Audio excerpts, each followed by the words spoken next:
Okay, so for today's video, ako'y lalabas ulit ng bahay at maghahanap ng makakain. So, para sa mga taong katulad ko na hindi mahilig magluto, so mostly ang ginagawa ko is laging bili. Bili kami ng bili. Pero minsan naman ay sinisipag naman ako magluto, kaya nilulutuan ko rin yung mga anak ko ng pagkain. So, for today, ang naisip kong ipakain sa kanila yung paborito ko. So, samahan niyo ako ko. Malalaman niyo kung ano yung paborito kong pagkain. Okay? So, ito yung pinaka-service road dito sa community namin. Same pa rin sa Pinas actually. Mainit. As in, mainit din. Ang pagkakaiba lang ay hindi maalikabok. So, yun ang kagandahan.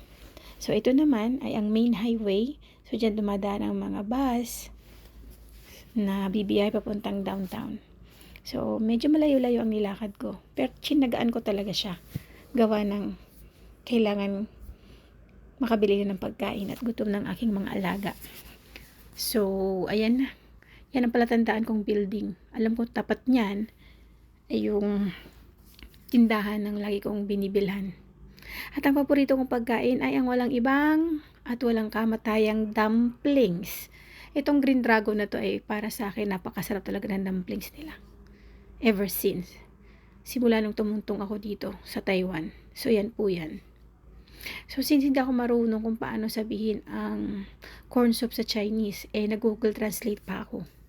At pinakita ko kay Ayi yan. Sabi ko, yan, gusto ko pa ng corn soup dalawa.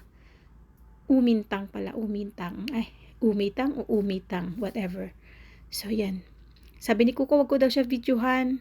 Videohan ko lang daw yung pagkain. Wag na daw siyang isama sa video.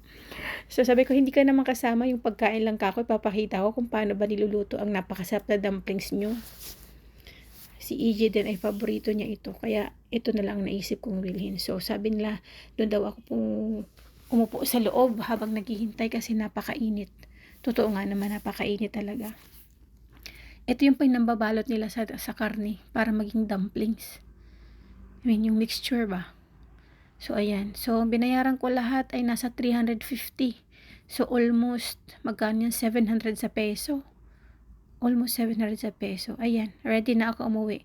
Maglalakad na ulit ako ng pagkalayo-layo. Bye.